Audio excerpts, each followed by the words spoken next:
winning them over here.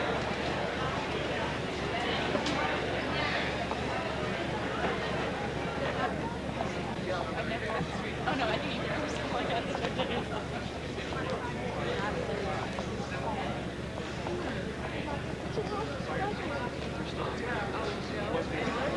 But you're not supposed to be comfortable. I can be comfortable if I want. Which one you guys did in Monday? Or did it?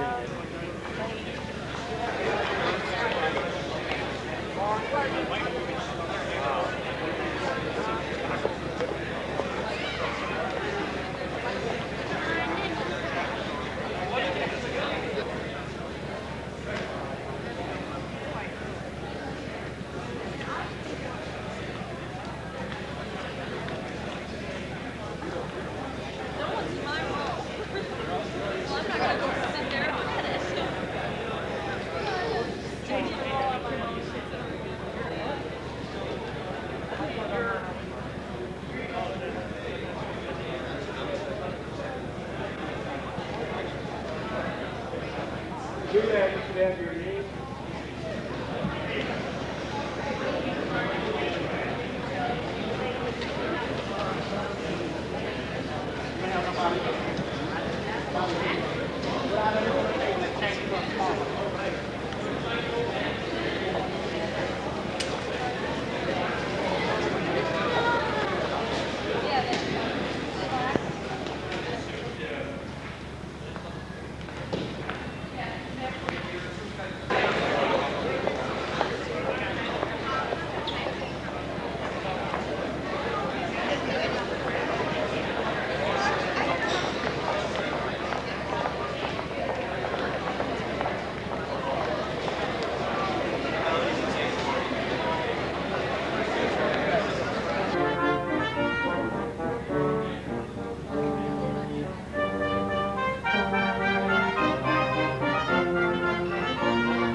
whole new class of graduates, but also a lot of new material.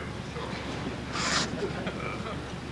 with this, I want to welcome you all to the May 1990 commencement, which is 1990 is our centennial year. I welcome the degree candidates, their families and friends, my colleagues, and other members and friends of the IIT community with us today. Let us now remain standing for the invocation by Reverend Elton Amadio and for the singing of the national anthem.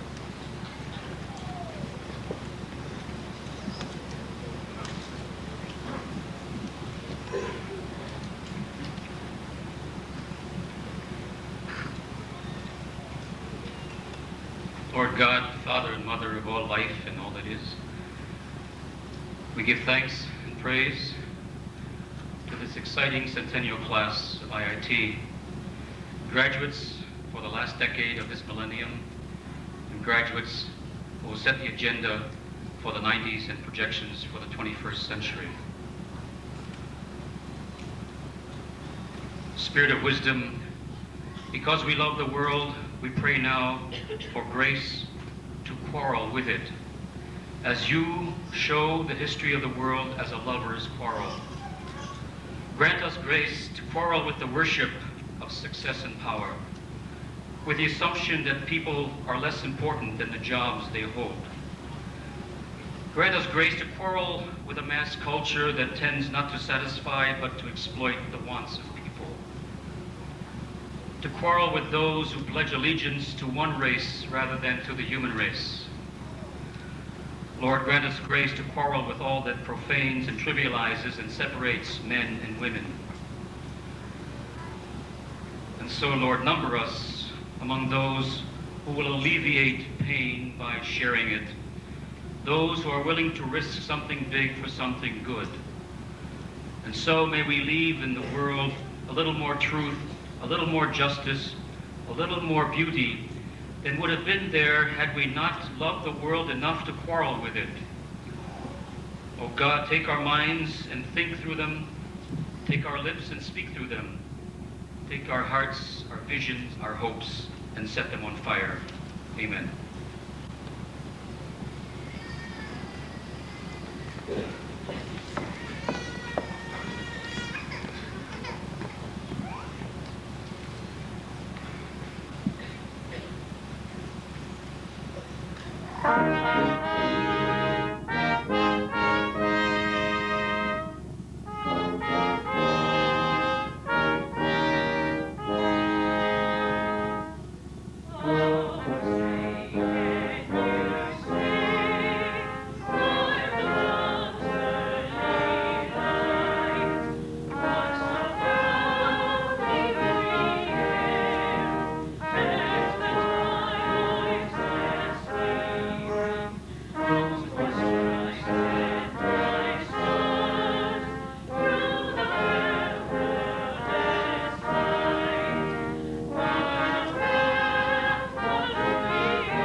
While most of you a few days and weeks ago were still frantically finishing your final exams and your coursework, your predecessors here, the IIT alumni, came back to this campus for their reunion. a very special reunion. 1990 is, as you heard, our centennial. 100 years of keeping faith with the goal of our founders, providing young men and women with the means of pursuing productive and highly successful professional careers. The commencement ceremony at the university celebrating its centennial would be a fitting occasion to review past achievements and dwell on past glories. But let's not do this here today. Let's talk about IIT's present achievements and glories. Those items that augur a very bright future, indeed, for your university. Remember that the future success of IIT is inextricably linked with your own, because it depends so much on the future value of the degree you are receiving here today. Let me first talk about the signal event during my years as interim president that will shape this future: the selection of Lewis Collins as IIT's next president and chief executive officer. Lou Collins won't take office formally until June 1, but he has already worked very hard on such critical items as next year's budget, and he's kept me very busy. The good thing about this, having Lou Collins at the helm, is that he's an insider, a very savvy IIT insider. He has been dean of the law school for 15 years and with the university for 20. He assumes the IIT presidency with a national reputation as an educator who not only espouses but also delivers quality. In fact, quality is his theme. Under his tenure, IIT's law school has experienced phenomenal growth in size and stature. Just last year, IIT Chicago-Kent was elected unanimously to membership in the Order of the Coif, the nation's premier legal honorary society. Only a third of the country's more than 200 law schools are members, and only 3 other law schools in Illinois belong to this distinguished group. And just recently, U.S. News and World Report rated Chicago-Kent as number 2 among the nation's up-and-coming law schools. If you think I talk too much about the law school, just wait what I have to say about some of your colleges and universities. Chicago-Kent's growing national reputation is reflected in increasingly impressive admission statistics. This year, more than 7 students applied for each of the 320 places in the entering class. I wish some of these aspiring lawyers could be diverted to our other colleges and schools. Among those enrolled, a large percentage of graduate degrees, about half are women, and 12% are minorities. Last year, 2 were Fulbright fellows. This year, this is up to 5. Lou Collins' outstanding record as law school dean and his proven leadership qualities bode well for the future of IIT. As he takes charge, he will be ably assisted by Mel Bernstein in his important new role of chancellor. Managing IIT is quite a challenge. There are 6 colleges and schools, 520 faculty and researchers, and 6,300 students pursuing degrees in 22 academic departments, as well as sponsored research totaling $125 million annually.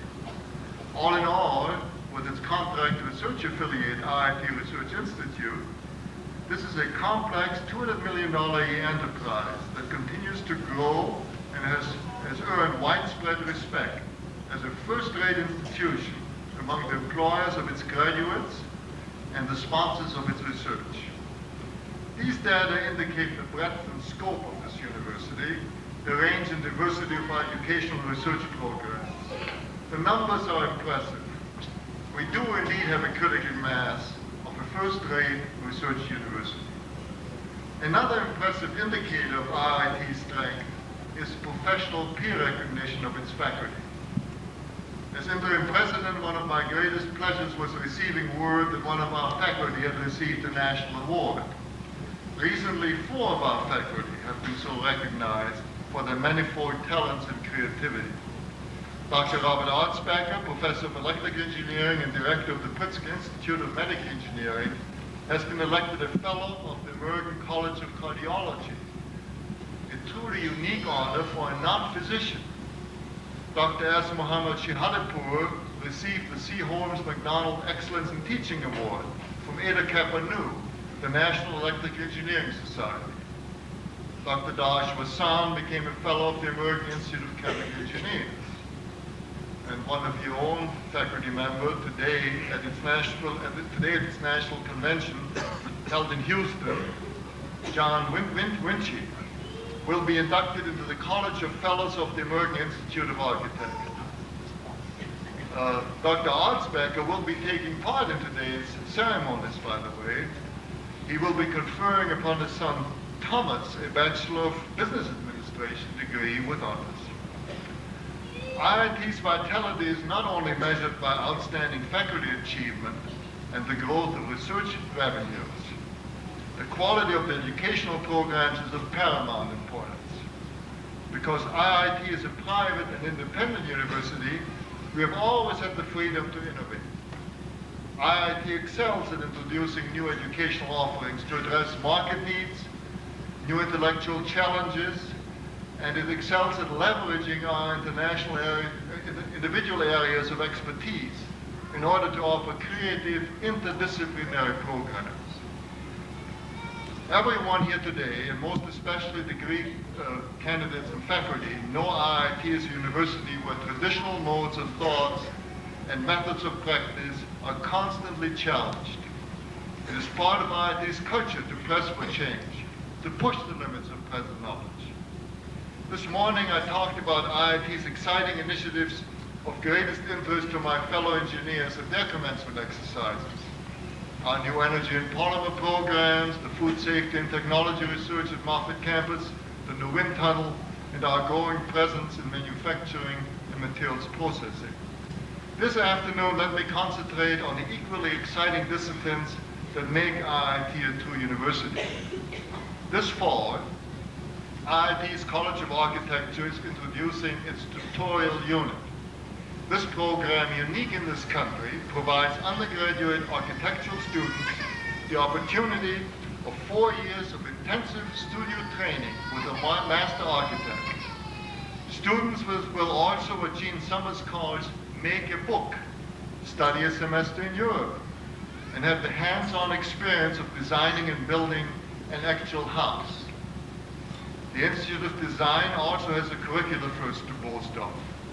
With a grant from General Electric, ID is well on its way in developing the first PhD design program in the United States. To bring its message to a wider audience, ID has also received 2 grants from the National Endowment for the Arts. I doubt if Jesse Helms would object to these. The NAE asked us to ask our design faculty to develop an undergraduate cross-disciplinary course, tentatively called Design, Technology, and Culture, which will serve as a prototype for universities throughout the country. The second National Endowment of the Arts grant will fund a roundtable of business and design leaders to examine the topic of the strategic relationship between design and business. The Institute of Design will gather the findings of this roundtable in a text, which it is hoped will be adopted for college use. Lewis College has been equally innovative in developing its cross-curricular science and technology and context, the STX program. But STX is only the first step in adding science literacy as an essential prerequisite of a truly educated citizen.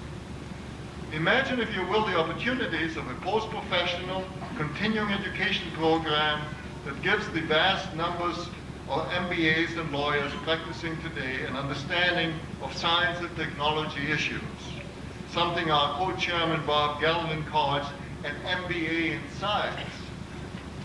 IIT's College of Sciences and Letters is currently making other dramatic strides in repositioning its science programs, both undergraduate and graduate. The physics department has just received 3 grants from the state of Illinois, seed money, in effect to advance Illinois science, to train young researchers in the use of the new advanced photon source at Alger National Laboratory. The computer science department continues with its strong educational programs, especially in the area of artificial intelligence. The The department is building a new undergraduate teaching laboratory and continues to introduce undergraduates to advanced level research methods and procedures with support from the National Science Foundation. The math department is introducing a new graduate program in applied statistics. And the psychology department is strengthening its programs with the addition of the new vocational evaluation center for disabled citizens. The Stewart School of Business is also moving forward in a highly competitive market. One of its key strengths, as many of you know, is making technologies literate in the management sciences, just the opposite from the MBA in science. This fall it will add a new degree program, a BS in accounting, to address the escalating demand for accounting professionals. All forecasts show that accounting is facing an acute shortage of professionals, at ease with both the fast-paced changes in the technology of accounting and with the growing international character of all business activity. Innovation, renovation, and new construction is also an important theme for the university as a whole. Mayor Richard M. Daley helped us break ground on May 10 for our new $42 million downtown center. We are running ahead of schedule, and construction is all but completed at our Rice campus in Wheaton, which is scheduled for opening in January '91. Main campus capital improvements, thanks to a generous grant from the McCormick Trust, promise to improve dramatically the quality of student life at IIT. 100 years ago, IIT was founded with a distinct vision: educational for the practical world of work, education for a changing society, education for an expanding economy, educational professions for underrepresented groups. The university's founders recognized the links between higher education and individual social and economic mobility and self-fulfillment, and the well-being of the nation as a whole, and indeed the globe as a whole. As a graduate myself, I certainly benefited from that vision. During my 10 years interim president, I have come to renewed appreciation of IIT's founders, those who had the vision and foresight to recognize these linkages. For those of you who are graduating here today, these linkages are more important than ever. As a group, you possess the special mix of knowledge and know-how necessary for success in today's global economy. An economy whose future success depends on a free market for the world's abundant physical resources, open sharing of its intellectual resources, and common action to meet the admittedly serious environmental challenges. Recent developments in Eastern and Central Europe, and I'm sure China is not far behind, illustrate my point. Self-imposed economic, social, and political isolation does not work. Like it or not, you are now entering a world where your ability to form productive links, alliances with others will be a key measure of your personal success. Join professional societies and groups sharing your interests in order to leverage your common concerns and values. As I said at the start, your success and IIT's success are inextricably linked. This university has been fortunate in that its alumni have over the years recognized the critical role IIT has played in their lives. IIT's alumni have worked and continue to work to make Illinois Institute of Technology a major force in education and research, a true research university where promising intellectual ability is developed and nurtured, and where basic and applied knowledge is advanced over a broad and synergistic range of disciplines, the sciences and engineering, business and law, architecture and design. Degree candidates, for the last several years you have known IIT as a university, an institution from which you have received formal instruction and training. Let's not end this relationship here today. IIT can continue to work for you and for your future, and IIT needs you for its continued success. Before proceeding, I must mention one student who should be with us today. Latif Alkak, a Turkish master's degree candidate in computer science, died tragically in an auto accident on April 22. In addition to his being a promising scholar, he had planned to begin his PhD studies at IIT this fall. Latif contributed much to the IIT community with his good humor and the many kindnesses he showed to his fellow students. Today we will award Latif his degree degree posthumously. Let me now introduce the incoming president of the IIT Alumni Association. Harry Tankus, ME 42, is the retired chairman of the board of Crane Packing Company, an international engineering firm devoted to the manufacture of dynamic seals. During the course of his career, Harry used his IIT engineering training to develop 14 patents, and he is past president of the Tribology Society of America. Harry?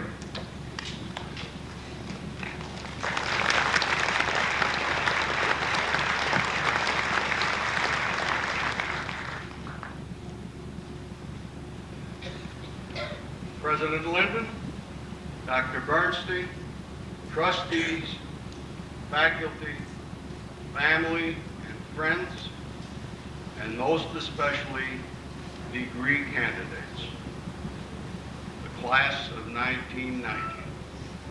My heartiest congratulations. Today is your day. You are why we have gathered here for these ceremonies. It is your achievement that we have come to recognize and to honor. I say this on behalf of that group most capable of appreciating your achievement.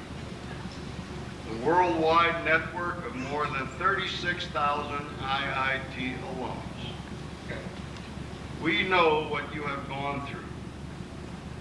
All IIT graduates, we who have survived the rigors and trials that go to make up an IIT education, soon recognize that we share a very special bond and tradition.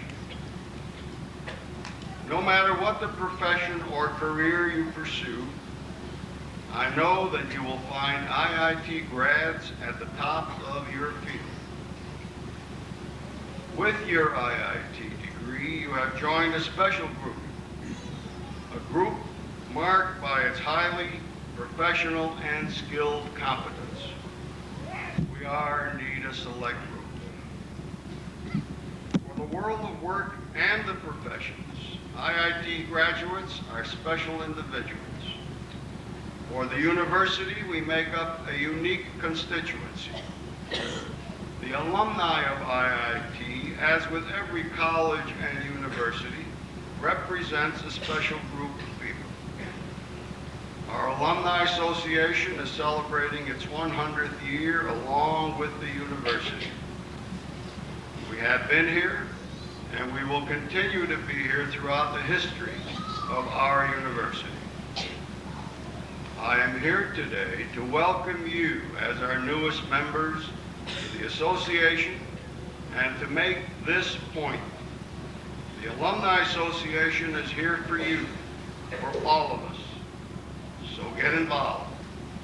I can promise you will find the experience both personally rewarding and professionally invaluable. At this point, as president of the Alumni Association, I would like to recognize several graduates who are deserving of special recognition. I will ask that these fine people stand as I call their names.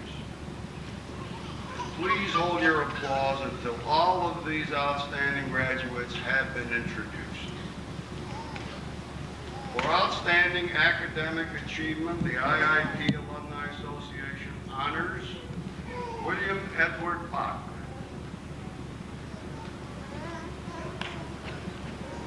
I'm hoping that William Edward Bach is here because I called his name this morning.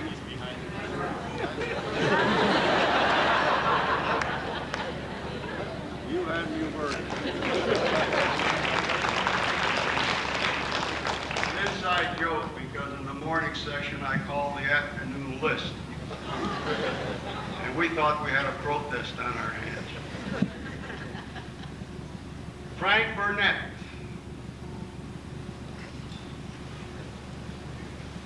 Michael Leo Howley.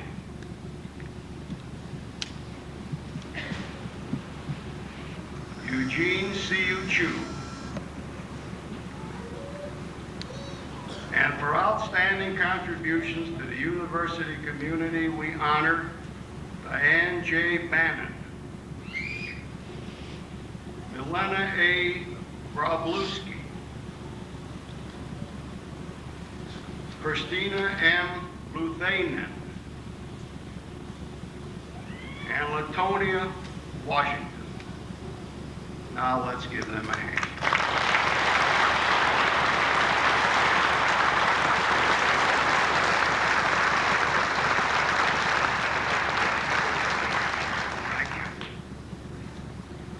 Finally, on behalf of the Alumni Association and to all the members of class of 1990, I congratulate you for your success thus far, and we are looking forward to what we know will be a personally fulfilling and highly successful future.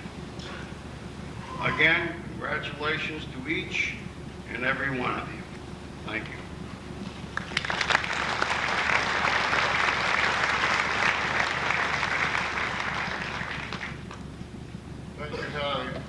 If you think we're really very smart in making these accurate pronunciations of your names, I want to disabuse you. We have terrific phonetic spelling in our script, and the phonetic spellers should be recognized at this point, too. Speaking of phonetic spelling, we will now hear from our student commencement speaker, who was just honored, William E. Bach.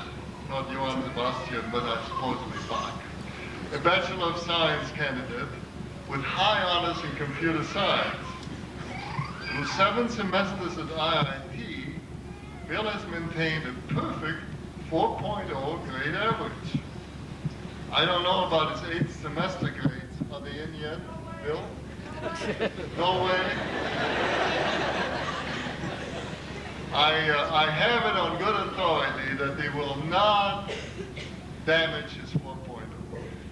Bill has received an IIT Research Institute fellowship and will be back this fall to pursue a master's degree in computer science at IIT. Bill?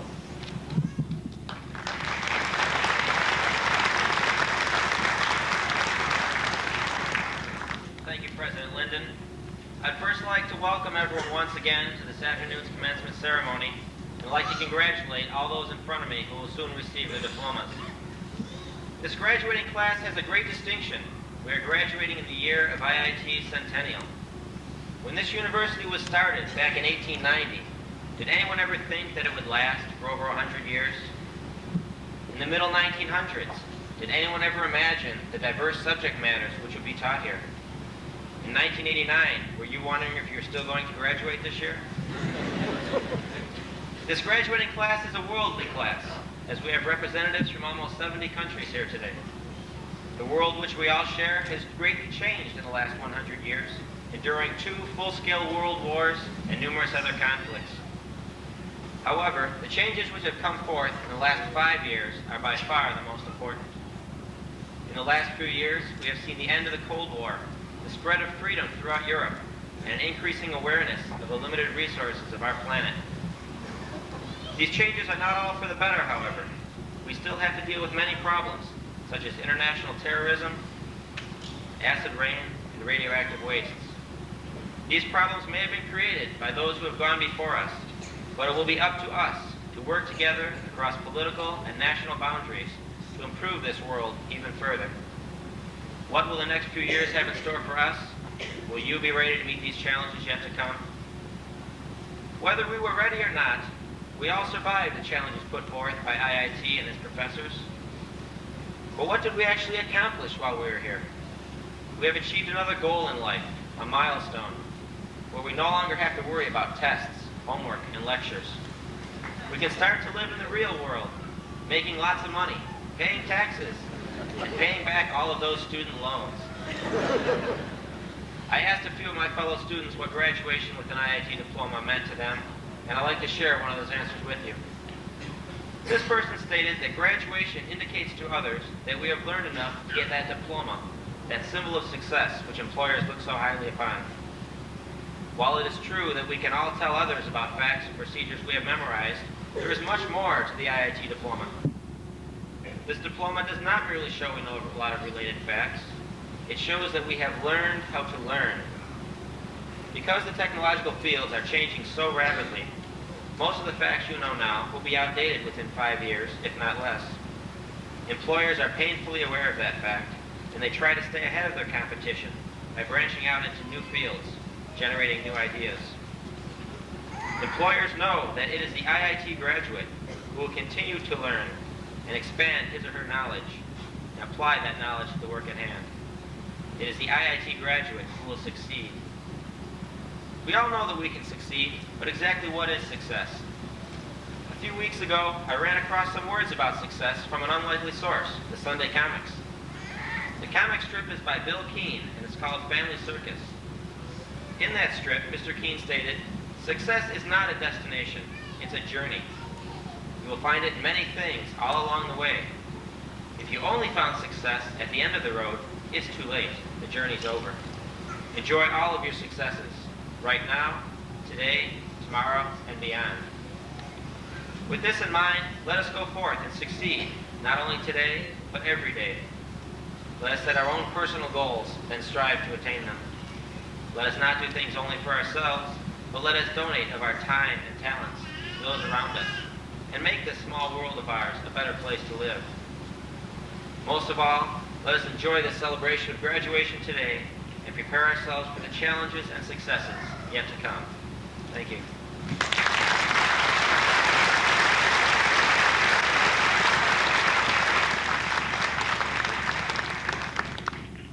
Thank you, Bill.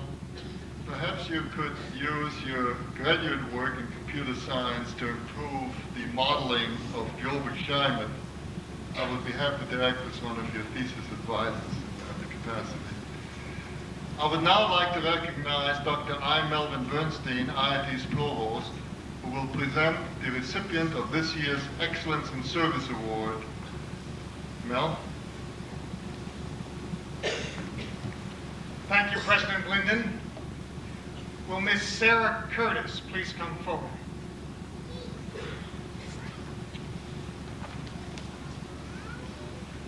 Distinguished trustees, colleagues, parents, degree candidates, and friends, it is my pleasure to recognize Miss Sarah Curtis, who has been selected by her students to receive the 1990 Excellence in Service Award. The quality of student life rests in large part on the quality and dedication of the university support personnel. Miss Sarah Curtis, through the caring, personal interest, and even adoption of the students who have come through the dormitories, has shown for more than 20 years that she exemplifies the highest ideals of service and dedication to the university's primary responsibility, its students. It is most fitting that she be honored, and I hereby present her for this award.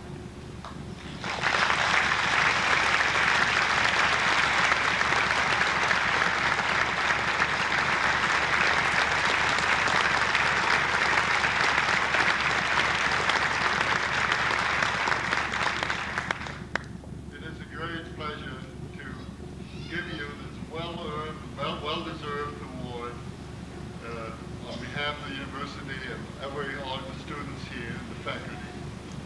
The Excellence in Service Award for 1990. Congratulations.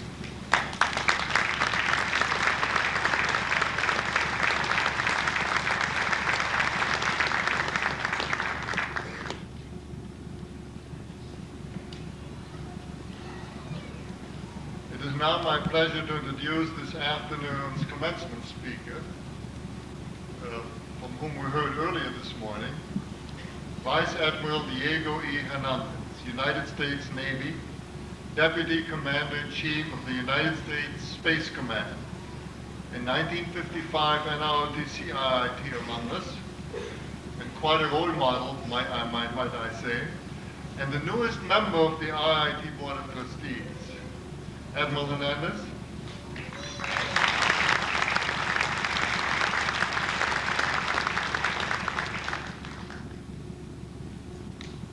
Thank you very much for the welcome, President Linden, Dr. Bernstein, trustees, faculty, degree candidates, family, and friends. I'm truly grateful for the opportunity to return to this campus, particularly on the centennial year of Illinois Institute to technology, and I'm honored truly to participate in these ceremonies marking the graduation of this class. I suppose I can say that this demonstrates that if enough years lapse, all your sins will be forgiven. Much has changed here since I attended, since I arrived here more years ago than I care to remember. At that time, as I recall, there were only 4 modern buildings on campus.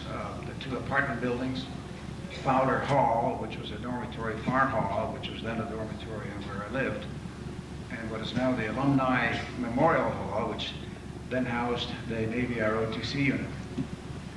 The president of IIT then was Henry Townley Heald. You may well understand that looking at the campus now, I feel a little like Rip Van Winkle. The changes have been impressive, and the quality of the surroundings in which you have lived and studied. And I wish that my class had been able to share this environment as well as you must have enjoyed it. We were not so lucky to have a beautiful campus to study in, but we do share something else with you, something perhaps of more lasting value, and that is that we were challenged by the faculty of this college to strive for high academic achievement. We were challenged not only to learn facts and understand processes, but we were led to learn to think. I have to admit that these conclusions were not quite so apparent the day that we were graduated, but with the benefit of hindsight, it is clear to me that when we began our careers, and those of us who graduated from here went to flight training with me, we were more than a match for our contemporaries. Looking back on it, we were well prepared to take our place in the world. All of you are equally well prepared at this moment, although it may take a little bit of living for you to be able to ratify that judgment. And the world that you're about to tame is undergoing a historic transformation at an unprecedented pace. The collapse of communism as a political and economic model in the Soviet Union and in the countries of Eastern Europe does not have a historical precedent. And as we look at the dynamics at play, we see that in many cases, men are not in control of events, but rather events in many cases are in control of men. The eventual outcome of the sum of the changes that we are observing is not predestined. It is a time of substantial international instability, potentially a time of great opportunities for the Western democracies.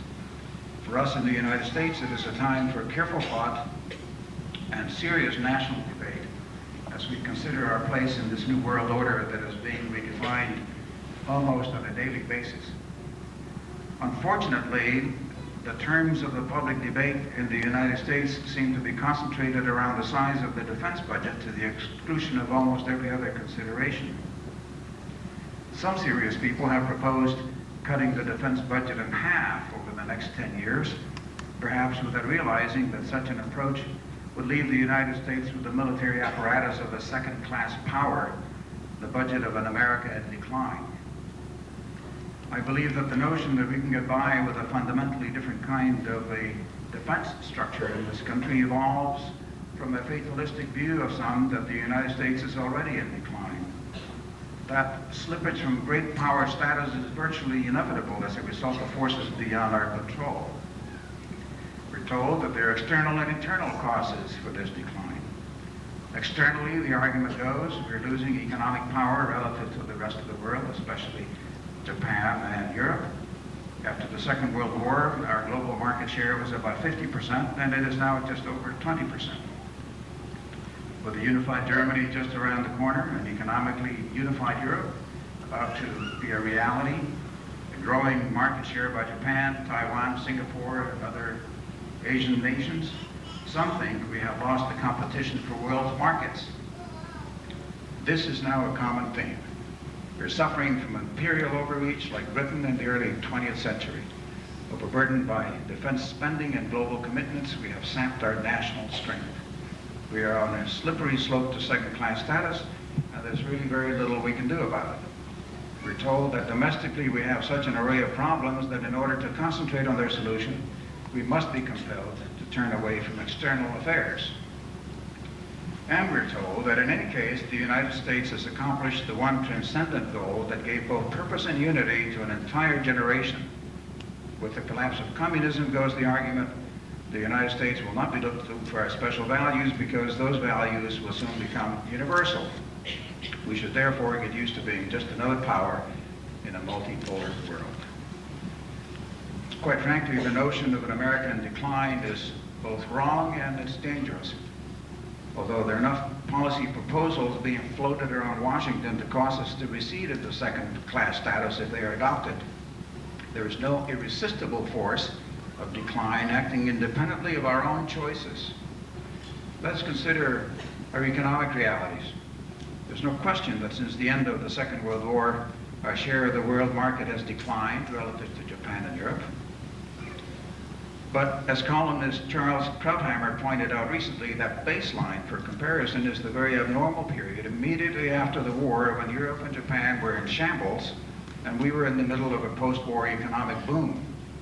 Afterwards, the world market got back to normal, and we have held a steady share of that market since 1960. Our friends are doing very well, and so are we. Our federal budget, just our federal budget, is about the size of the entire West German economy. Our gross national product is almost double that of Japan. Contrary to what some people believe, we're very much the principal actor in international economics. We remain the biggest market for foreign goods. We are the largest investor country overseas. In Europe alone, last year, we acquired $15 billion worth of European companies. It's difficult to conclude that the United States is in economic decline. With respect to the second argument, that we're suffering from the effects of a crushing defense budget, allow me to confuse the debate by introducing some facts for contemplation. In real terms, the defense budget of this country has been reduced an average of 2% per year since 1985.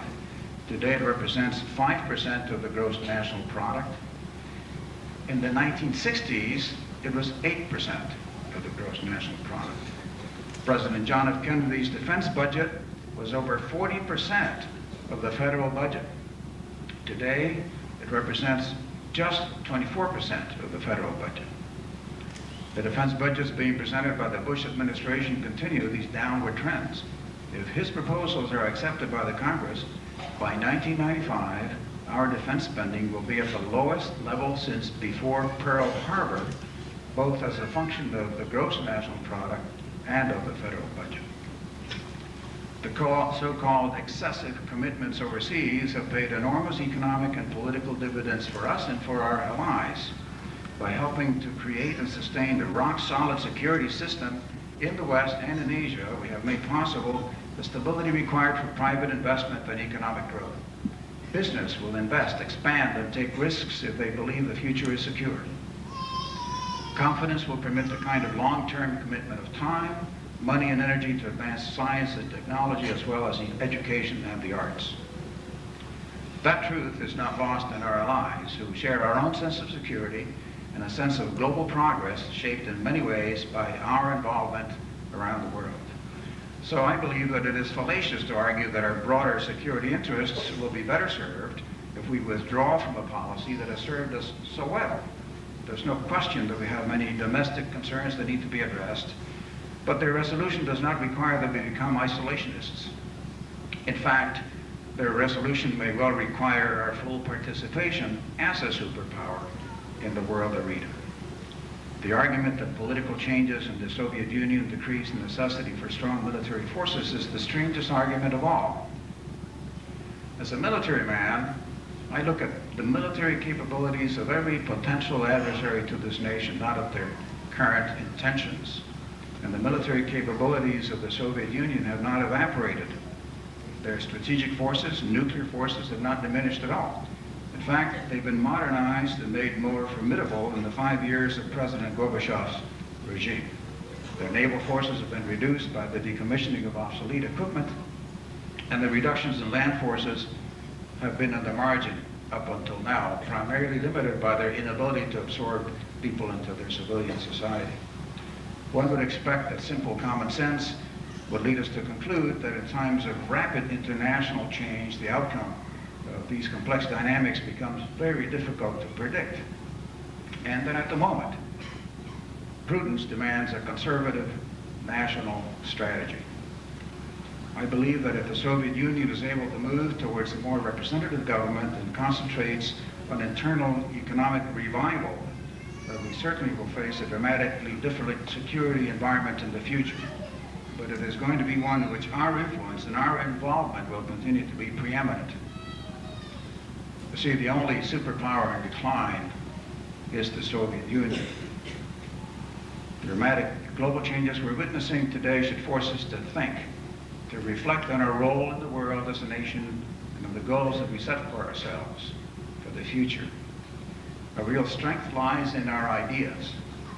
When Polish Union leader Lech Walesa and Czechoslovak President Václav Havel spoke to the U.S. Congress recently, they mentioned the influence that the founding fathers and Abraham Lincoln had had on their struggle against oppression. They showed us the ideas of Jefferson, Madison, and Lincoln as if they were brand new. President Havel mentioned in particular Jefferson and Lincoln. One helped create the Union on the principles of liberty and equality, and the other helped to keep it together under the same principles. American ideas, still fresh, still having an impact on the world order. You graduates will bring other fresh ideas into the world order that you have inherited. By pursuing your own interests, you will not only shape your own lives, but you will establish the avenues through which your abilities and your energies will contribute to this society and our national role in world affairs. I believe that a quote from Henry Townley Heald is very appropriate to this graduation ceremony. In January 1966, Heald returned to IIT to receive an honorary degree 14 years after relinquishing its presidency. During his acceptance speech, he said, and I quote, "May IIT continue to be one of the richest centers of creative intellect. May it serve society not by producing merely capable manpower, but by preparing talented, dedicated individuals who, while aware of the bleak and troubled aspects of modern life, will also partake of the joy of learning and of the divinity of life itself." You have in your hands the exciting possibility of extending the continuation of President Heald's idea. My congratulations to each one of you on your academic achievements, and to each one of you my best wishes as you take your new place in this great nation of ours. Thank you.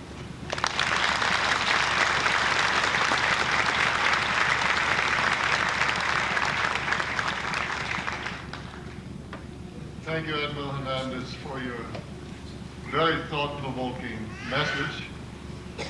It carries special weight coming from somebody with your perspective and from a fellow alumnus, somebody who has seen the world change as drastically as you have from your unique vantage point. We appreciate your comments. And now to present the candidates from the College of Sciences and Letters, Dean Glenn Guys. Ladies and gentlemen, the candidates for the degrees of Bachelor of Science and Bachelor of Arts in the Liberal Arts and Science programs, please rise.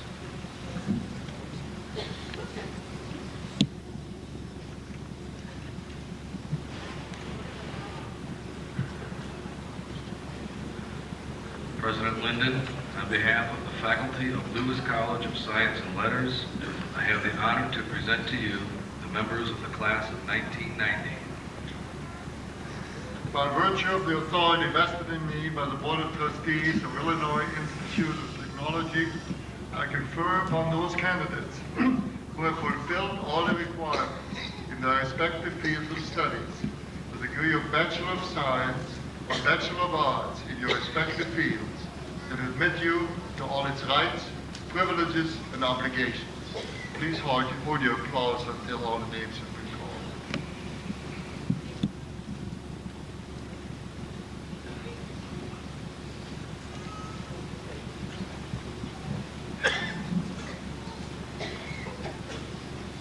For the degree of Bachelor of Science in Biology, Sherry Lynn Bailey.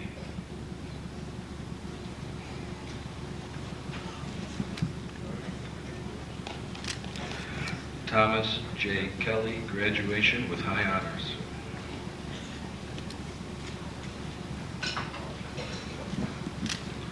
Paul Anthony Panzica, graduation with honors.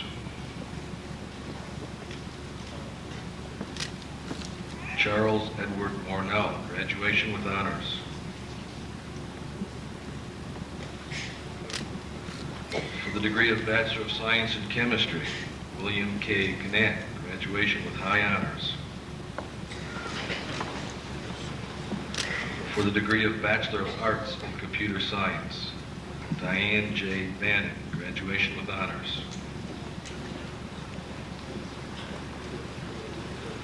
Mark M. Fitzgerald, graduation with high honors. Dale Allen Fletter.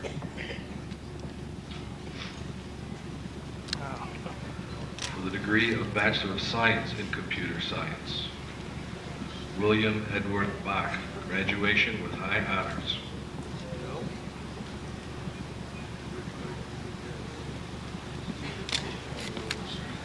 Timothy Allen Boyda.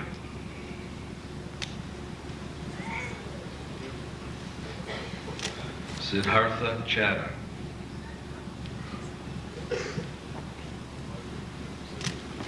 William Hayong Choi.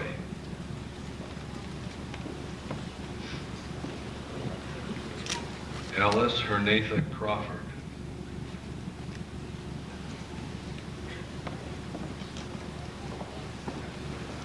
Terrence Curry, graduation with honors.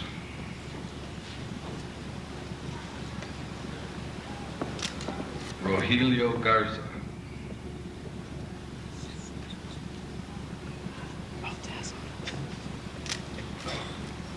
Keith Lawrence Jackham, graduation with high honors.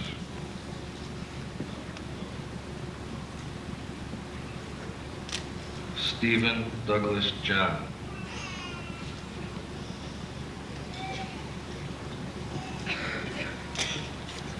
Cantol Keck.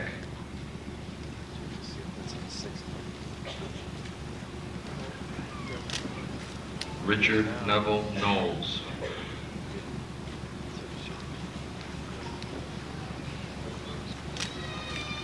Gerard U. Latata, graduation with honors.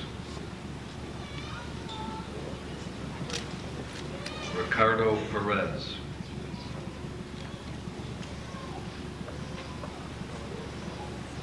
For the degree of Bachelor of Arts in Mathematics, Lynn Dell Jones.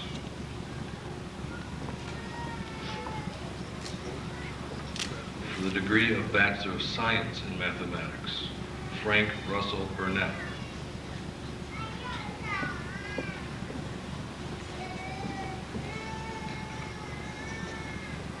That's the show.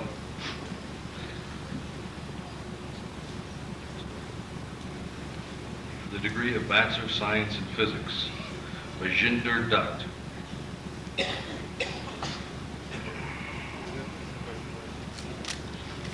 Milena A. Grobluski, graduation with high honors.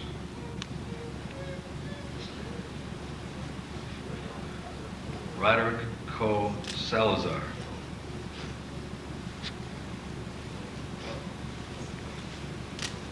Stephen William Short, graduation with high honors.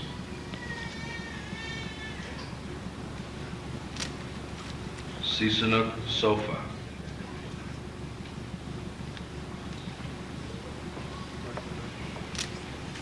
For the degree of Bachelor of Arts in Psychology and Sociology, Jess Perry Webb, graduation with high honors.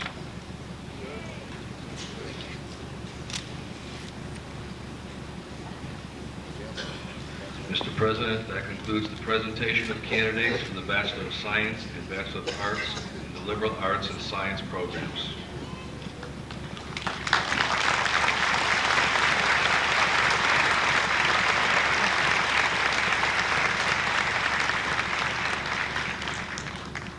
Thank Engadine Geist, and now to present the bachelor's degree candidates from the College of Architecture, Dean Gene Summers. Ladies and gentlemen, will the candidates for the degree of Bachelor of Architecture please rise? President Linden, on behalf of the faculty of the College of Architecture, I have the honor of presenting to you the members of the class of 1990. By virtue of the authority vested in me by the Board of Trustees of Illinois Institute of Technology, I confer upon those candidates who have fulfilled the degree requirements the degree of Bachelor of Architecture and admit you to all its rights, privileges, and obligations. Again, hold your applause until all the names have been called. Zinal Abedin Abbas.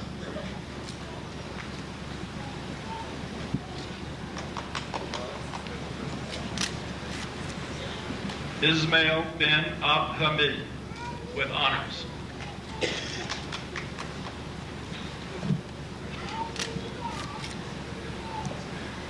Halija B. Abdul Mazza.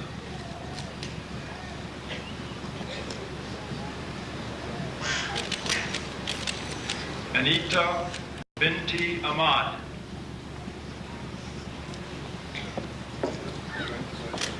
Ahmad Al-Najjar.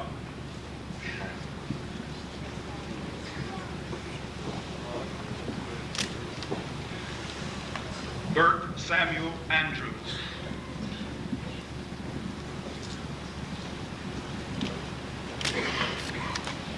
Stelios Shalambos Avagusti. Sami John Aziz.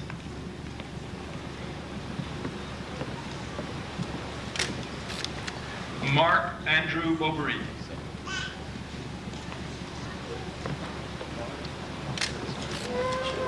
Matthew J. Sisson.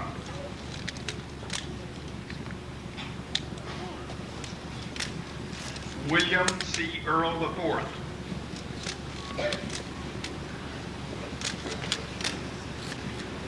Kevin B. Estrada, with honors.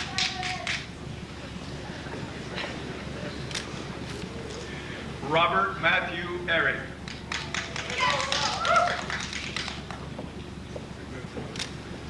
Francis Stephen Fox, with honors.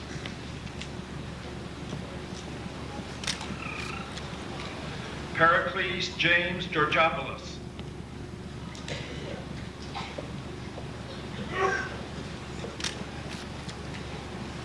Halkur Partisan, with honors.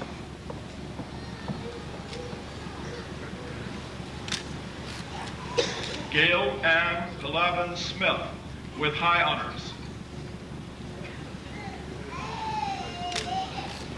True Hong, with honors.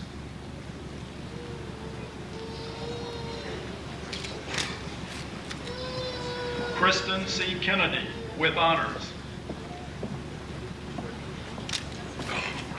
Chris Ann Costner, with high honors. Todd W. Coleman, with honors.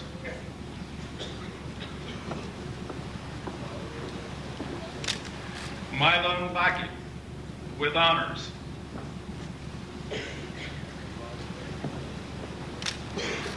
Charles Man Lee.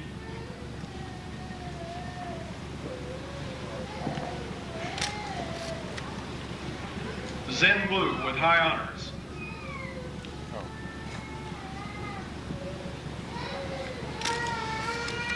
Jeffrey Paul Mason.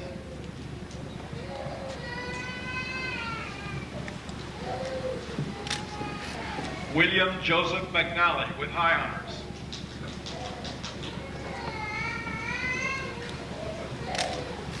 Chester Mitas, with honors.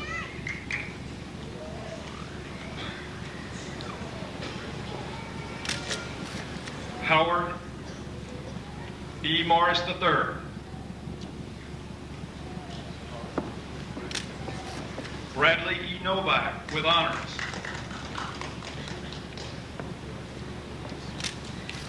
Olatunji Ogundeko with honors.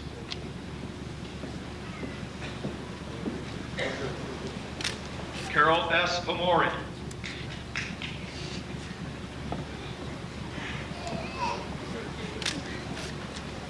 Francisco J. Paladinas.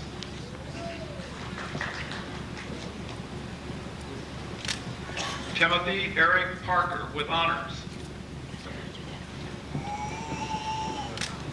Gregory Andrew Paklaki with honors.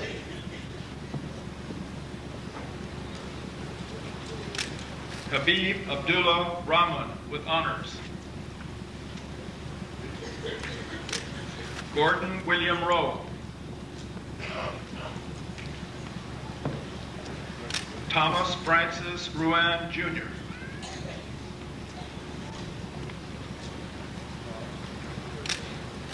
Chad Michael Rukow.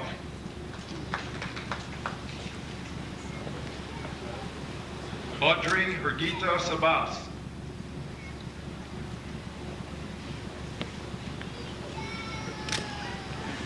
Jimmy Scordas.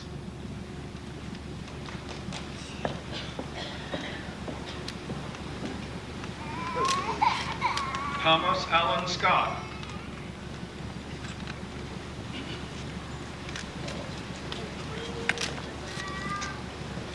Mark Everett Spencer with high honors.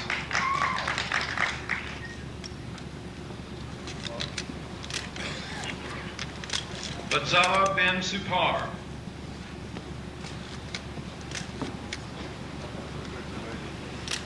Richard Thomas Taglin.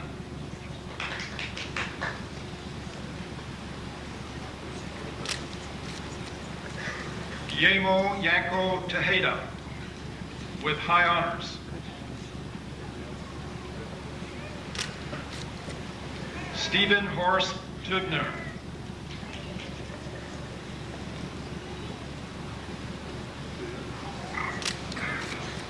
Kevin J. Uliassi.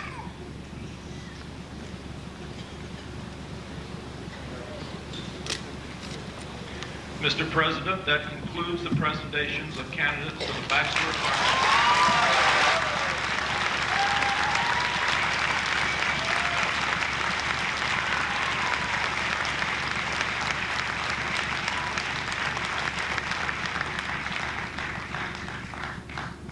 And now to present the bachelor's degree candidates from the Institute of Design, Department Chairman.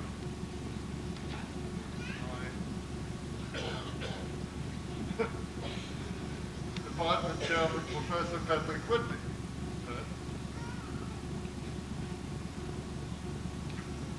Ladies and gentlemen, will the candidates for the degree of Bachelor of Science in Design please rise? President Linden, on behalf of the faculty of the Institute of Design, I have the honor of presenting you the members of the class of 1990. By virtue of the authority vested in me by the Board of Trustees of Illinois Institute of Technology, I confer upon those candidates who have fulfilled all degree requirements the degree of Bachelor of Science in Design and admit you to all its rights, privileges, and obligations.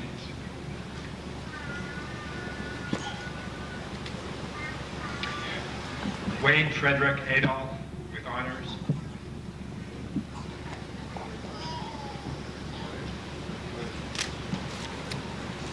Russell J. McNeely II.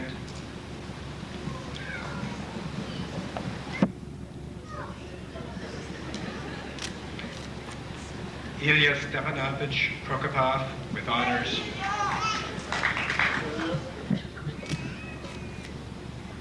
Mr. President, that concludes the presentation of candidates for the Bachelor of Science in Design.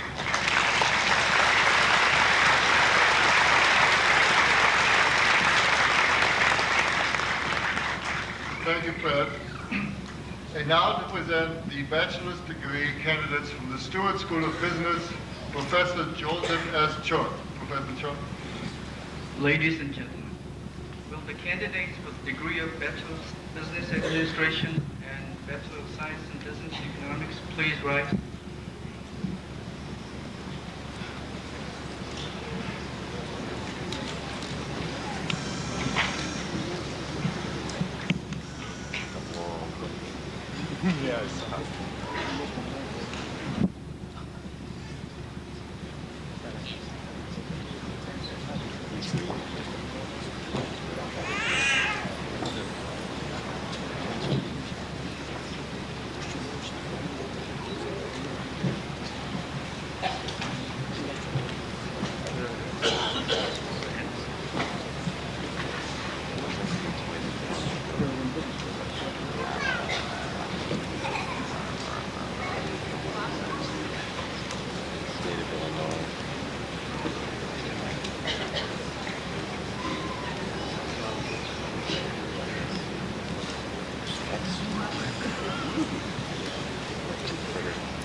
President Linden, on behalf of the Faculty of Stewart School of Business, I have the honor of presenting to you a member of the class of 1990. By virtue of the authority vested in me by the Board of Trustees of Illinois Institute of Technology, I confer upon those candidates who have fulfilled the all-degree requirements for the Bachelor of Business Administration or Bachelor of Science in Business and Economics, and admit you to in all its rights, privileges, and obligations. You have seen some of the choreography. The first candidate will be presented by Dr. Osman.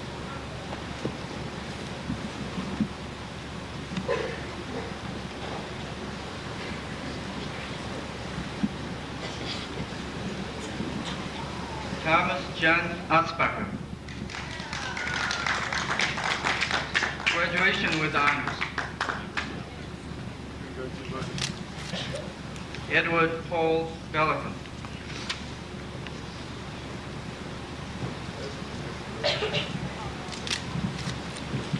Annette Cheryl Bell.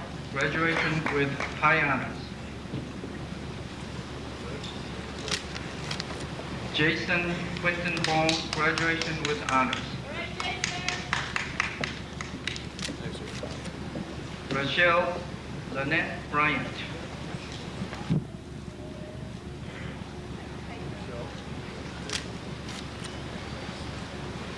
Josiah Lamont Fuller.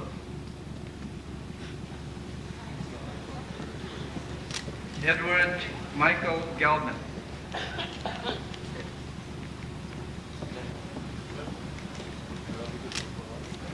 Guy George Gardner.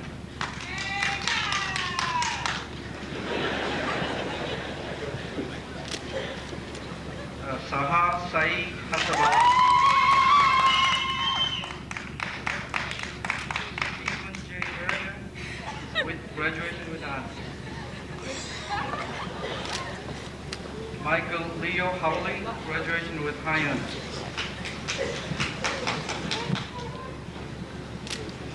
John Frederick Jack.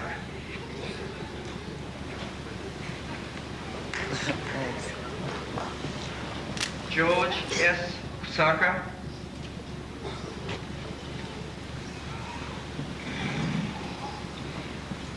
George S. Kusaka.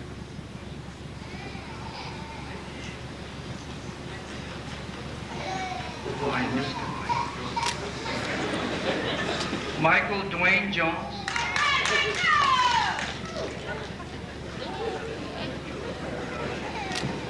Violet Listening, graduation with honors. John Leon Lawrence, graduation with honors. Christina Milja Luthanen, graduation with honors.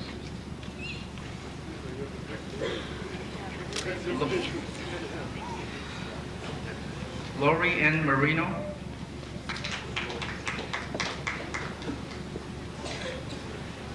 Angela Denise Marshall.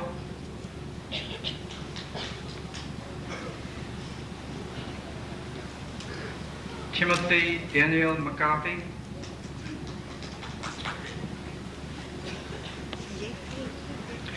Megan N. Regan.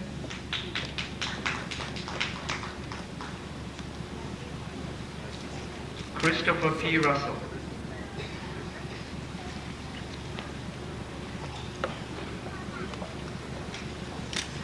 James F. Shaw. graduation with honors. Felicia Dashan Se.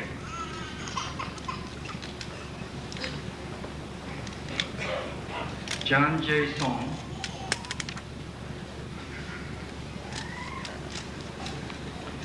Valerie Trini Taylor. Oops. Anthony D. Washington.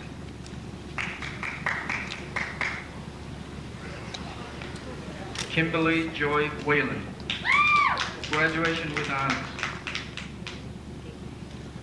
Verena Walter.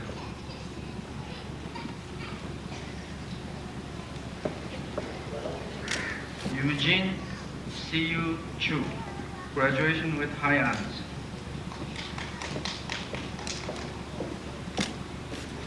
Kevin C. Yogel.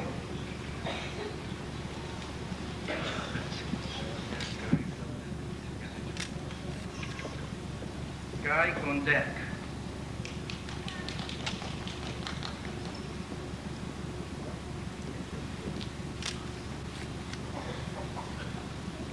Mr. President, that concludes the presentation of bachelor's degree candidates from the Stewart School of Business.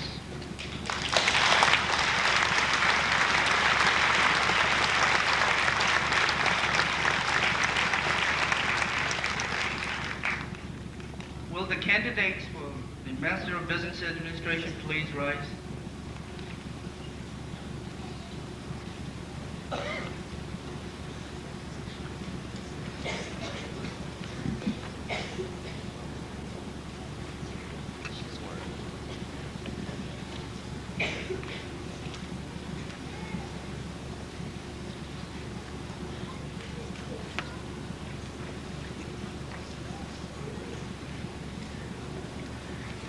President Linden, on behalf of the faculty of Stewart School of Business, I have the honor of presenting to you the candidates for the degree of Master of Business Administration.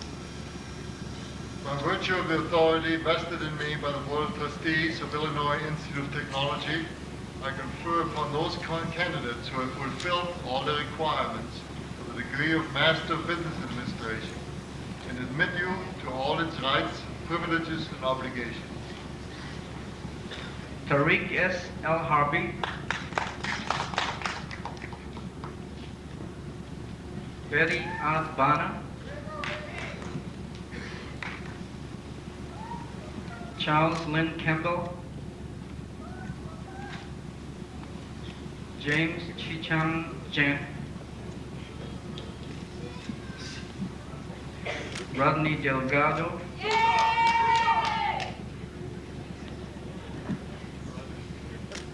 Cecilia Garban, Gail Bernice Gogolo,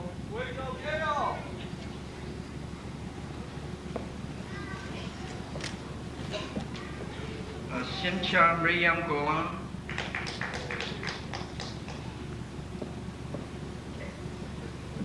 Qaisar Hanif,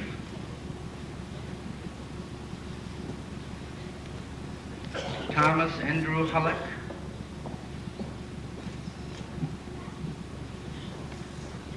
Lester John Jankowitz,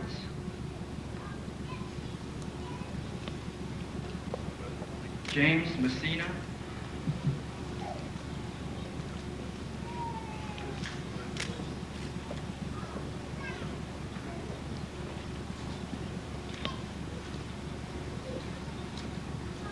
Nancy J. Moss,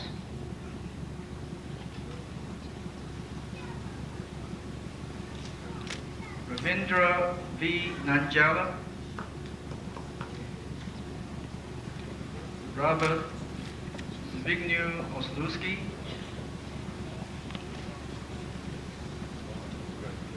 Amy Beth Otto,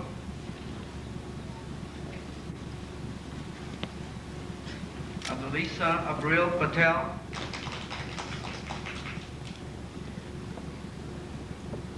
Claire Julia Pietra,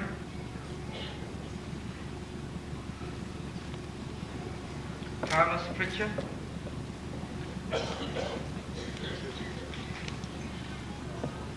Gwen Joseph Shekmuth.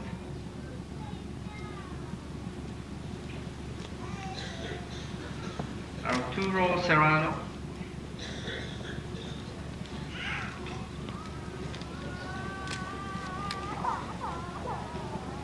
Greg Allen Small.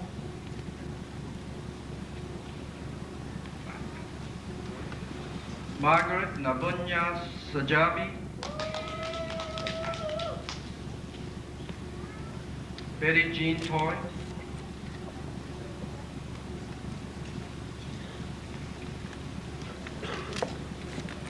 Mr. President, that concludes the presentation of candidates for the Master of Business Administration.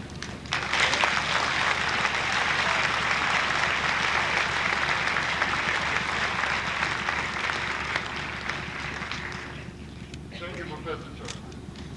And now to present the master's degree candidates from the graduate school, Dean H. Leonard Hill. Will the candidates for the master's degree please rise? President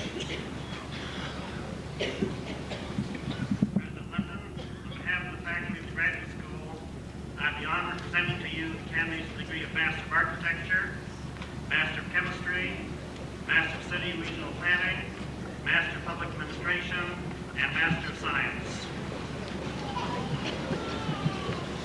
By virtue of the authority vested in me by the Board of Trustees of Illinois Institute of Technology, I confer upon those candidates who have fulfilled all the requirements in their respective fields of study the degree of Master of Architecture, Master of Chemistry, Master of City and Regional Planning, Master of Public Administration, and Master of Science, and I admit you to all its rights, privileges, and obligations.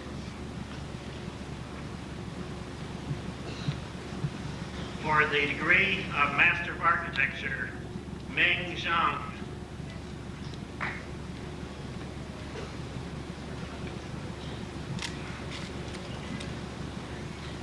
For the degree of Master of Science in Biology, Xiaolong Shang.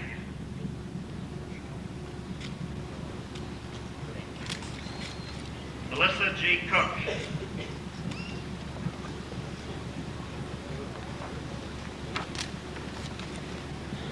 For the degree of Master of City and Regional Planning, Stan Miguel Wusterman.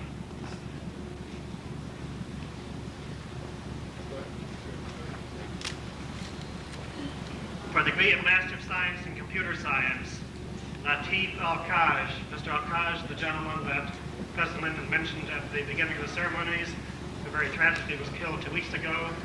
We are awarding the degree posthumously, and President Linden will accept the degree on behalf of his family. Yes, none of Latif's family being here, I will accept on their behalf with all of our good wishes. Hussein A.B. Hussein Armuti.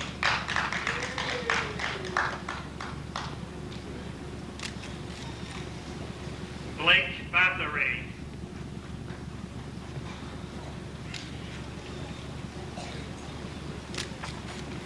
Shunwen Chang.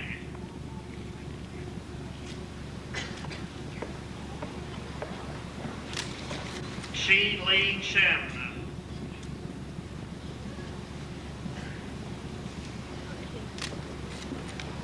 Jeff Chun Lian Chen.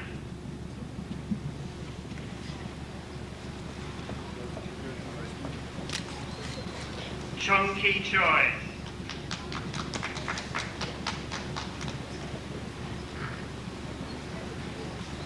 Jan Jo Chen.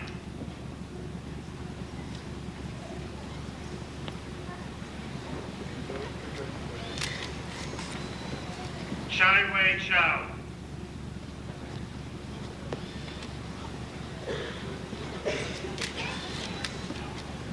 Sun Yong Shun.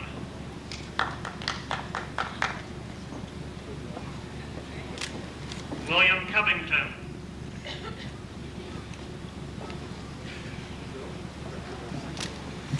Yunsuk K. Damen.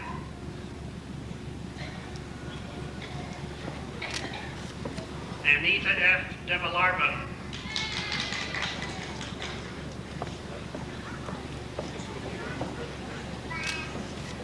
Brian Patrick Delaney.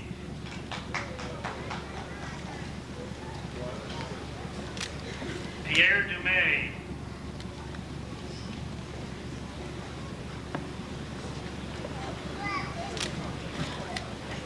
Santwat A. Gabriel.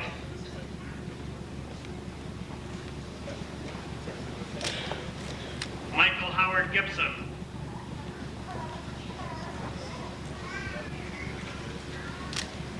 Cynthia Glenn Cotton.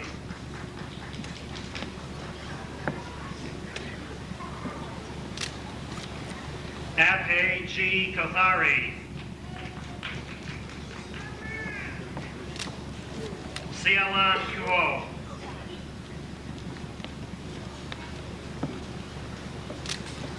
Rangi Liao.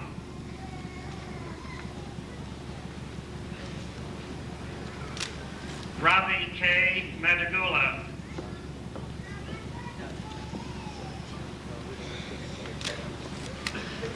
Sanjay Kumar Mani Menon.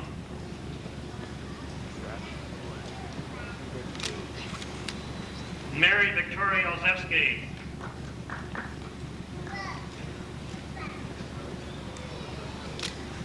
Anise Pardesi.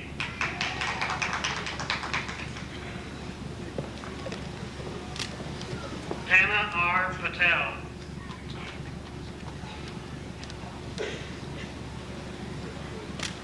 Yao Van Pham.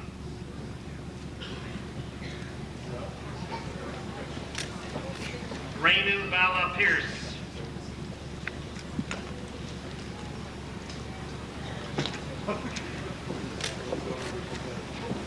Yayun Pon.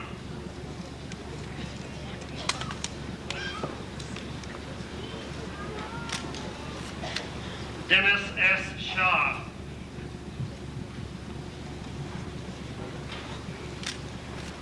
Jeffrey Matheson Steele.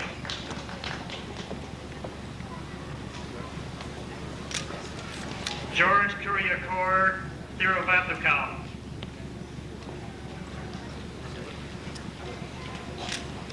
Udai Trim.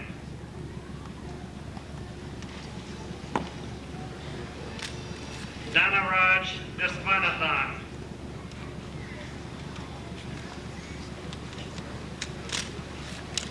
Zhongsheng Wang.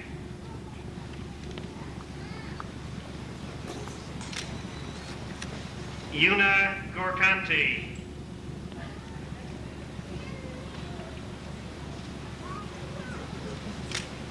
Byron James Williams.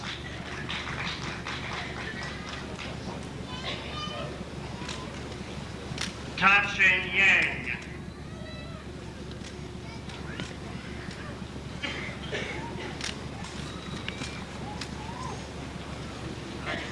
For the degree of Master of Science in Operations Research, Hook-Seok Wu.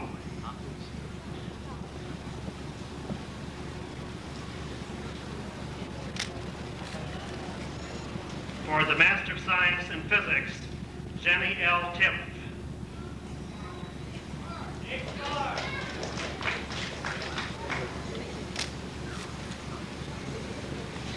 For the degree of Master of Public Administration, Philip G. Jones.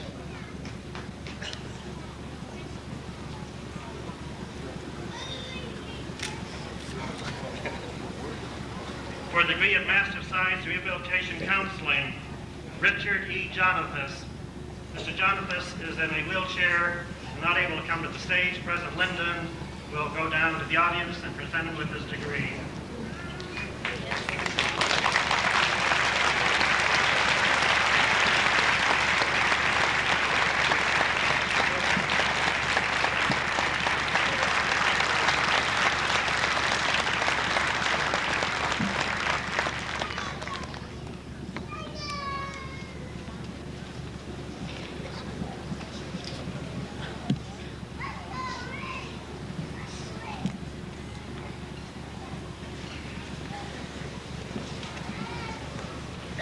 Suzanne Henning Sullivan.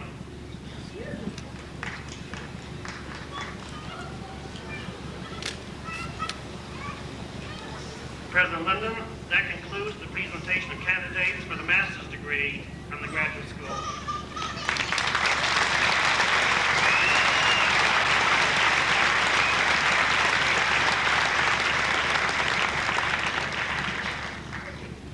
Now will the candidates for the degree of Doctor of Philosophy please rise.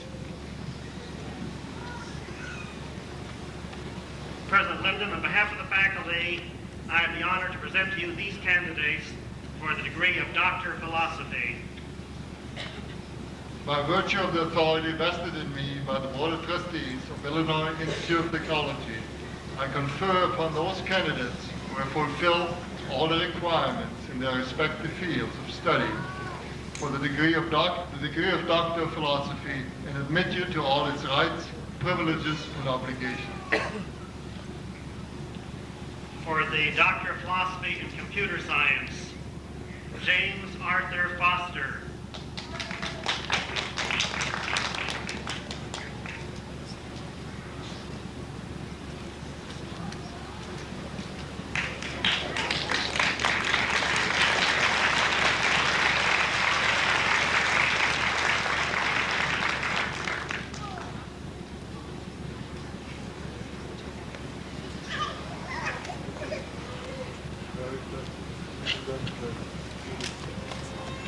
Dorothy Christine Georgiakis.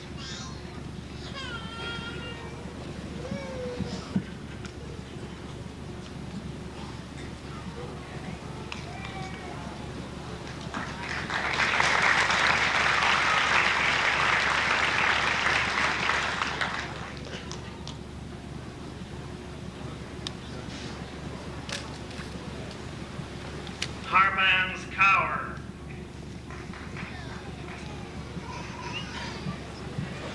Because these are doctors, I'll let you applaud each one.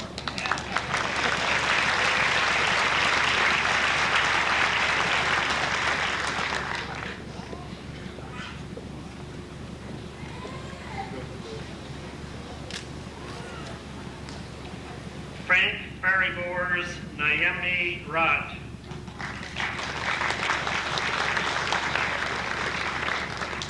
With only one.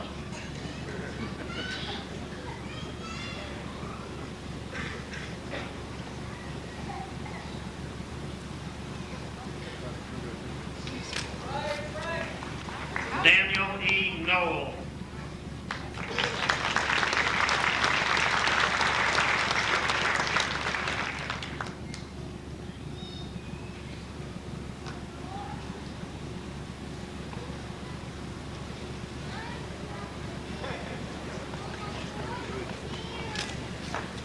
Somali J. Pingier.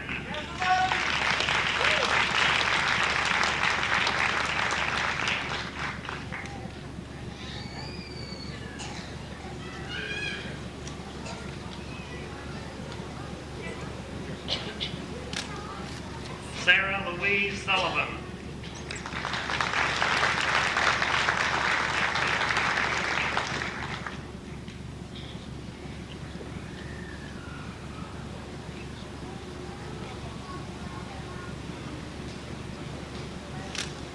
For the Doctor of Philosophy and Management Sciences, Pisanu Manaspiti.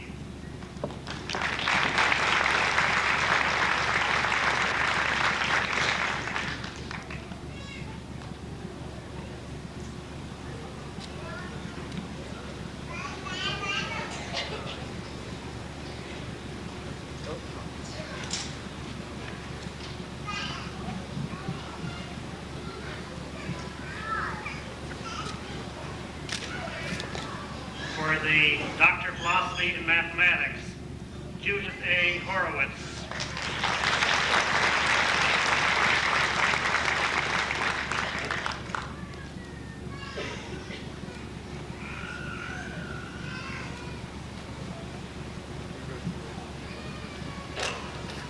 Gregoris Athanasiou Makrides.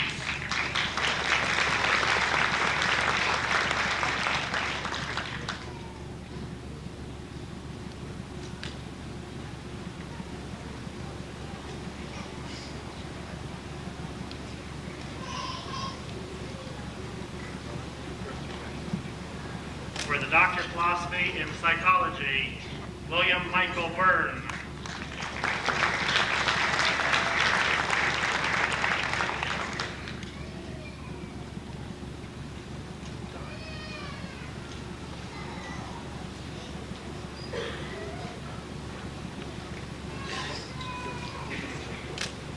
Hugh Man Chai.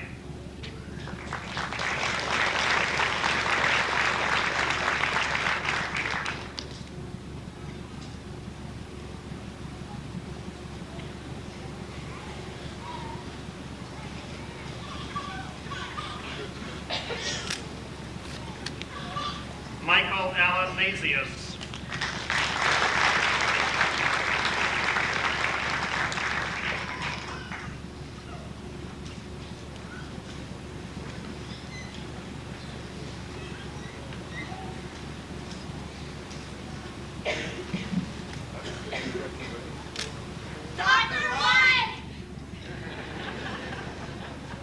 President Linden, unless there was another candidate, that concludes the presentation of candidates for the Doctor of Philosophy. Thank you, Lynn.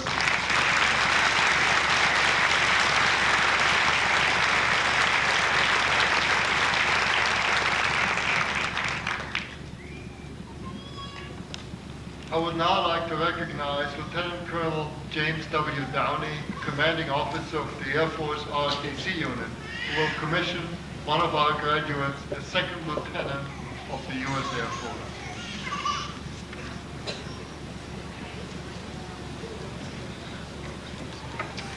Thank you, President Linden.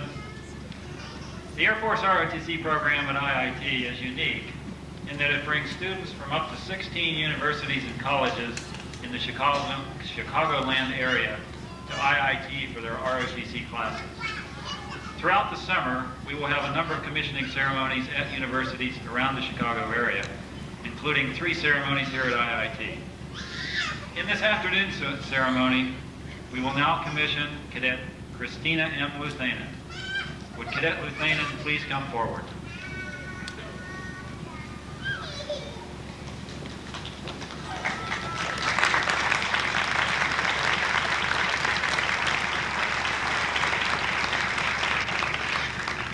I will now administer the oath of office. Please raise your right hand and repeat after me. I state your full name. Having been appointed a second lieutenant in the United States Air Force Reserve, do solemnly swear that I will support and defend the Constitution of the United States against all enemies, foreign and domestic, that I will bear true faith and allegiance to the same, that I take this obligation freely, without any mental reservation or purpose of evasion, and that I will well and faithfully discharge the duties of the office upon which I am about to enter. So help me God. Ladies and gentlemen, it gives me great pleasure and pride to present to you the newest second lieutenant in the United States Air Force.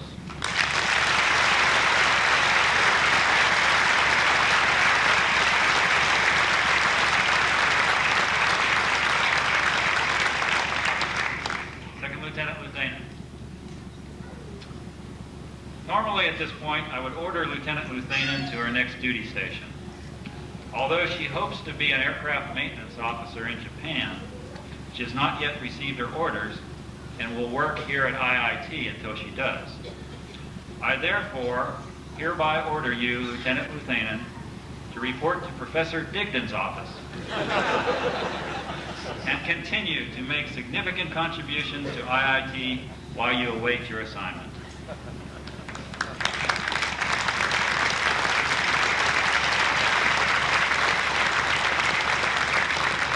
Thank you very much.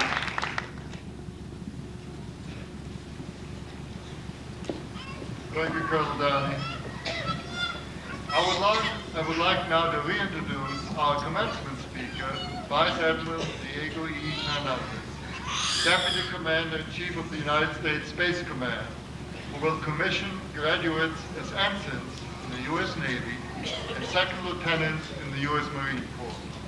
Captain Lauren W. Brown, Commanding Officer of the NROTC unit, will present the candidates for commissioning.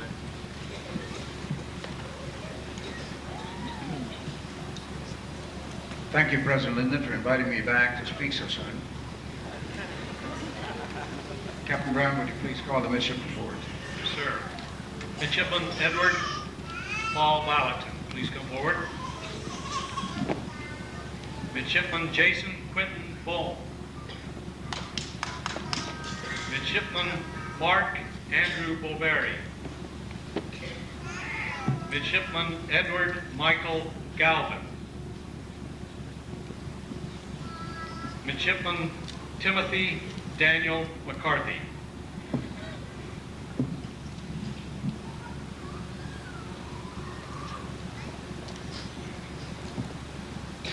Gentlemen, I'm going to administer the commissioning oath. I would like to have the officers who are going to be appointed ensigns say their names first. I'll have a second opportunity for the two of you who will be commissioned as second lieutenants to say your names, and then we'll proceed together with the administration of the oath. For the ensigns, repeat after me. Raise your right hands and repeat after me. I state your full name. I, Edward Paul Valentin, Jason Quinton Bone, Mark Andrew Boveri, Edward Michael Galvin, Timothy Daniel McCarthy. Having been appointed an ensign in the United States Navy,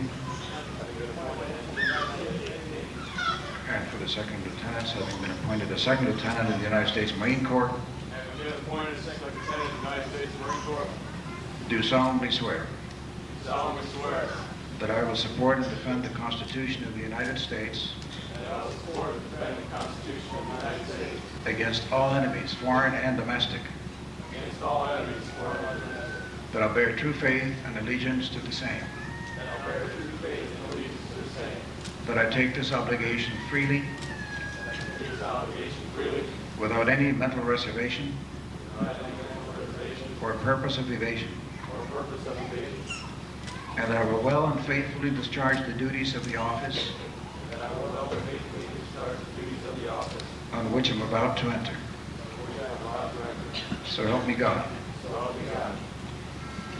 Ladies and gentlemen, I'd like to present the newest ensigns in the United States Navy, the newest second lieutenants in the United States Marine Corps.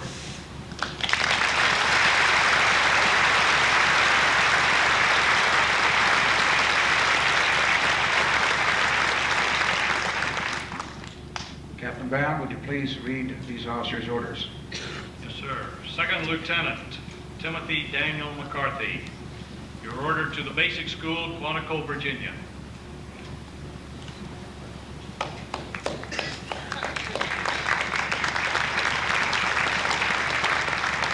Ensign Edward Michael Galvin, you're ordered to the Naval Intelligence School, Dam Neck, Virginia. Mark Andrew Boveri, you're ordered to the Aviation Schools Command, Pensacola, Florida, for training as a pilot.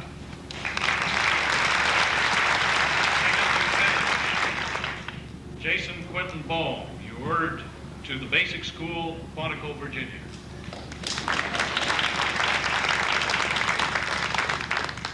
Ensign Edward Paul Valentin, you're ordered to the Aviation Schools Command, Pensacola, Florida, for training as a pilot.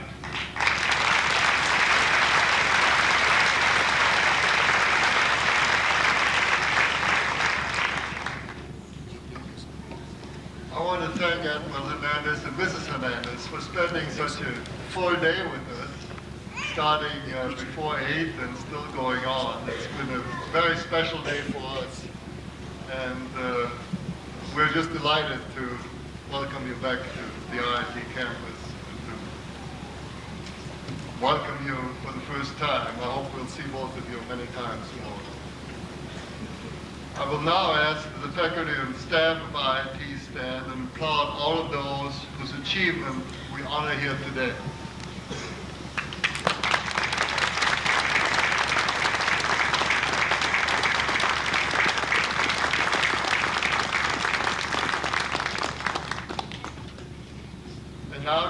my favorite part of the program when we all stand and sing the alma mater. I'm beginning to know it.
God of our fathers and the prophets, Elohim Adonai Allah, as we are members of a common race who breathe, who bleed, and who breed together, we remember on this occasion our beloved Latif Asghali, who was tragically taken from us to his final home. Home, that's where when you have to go there, they have to take you in.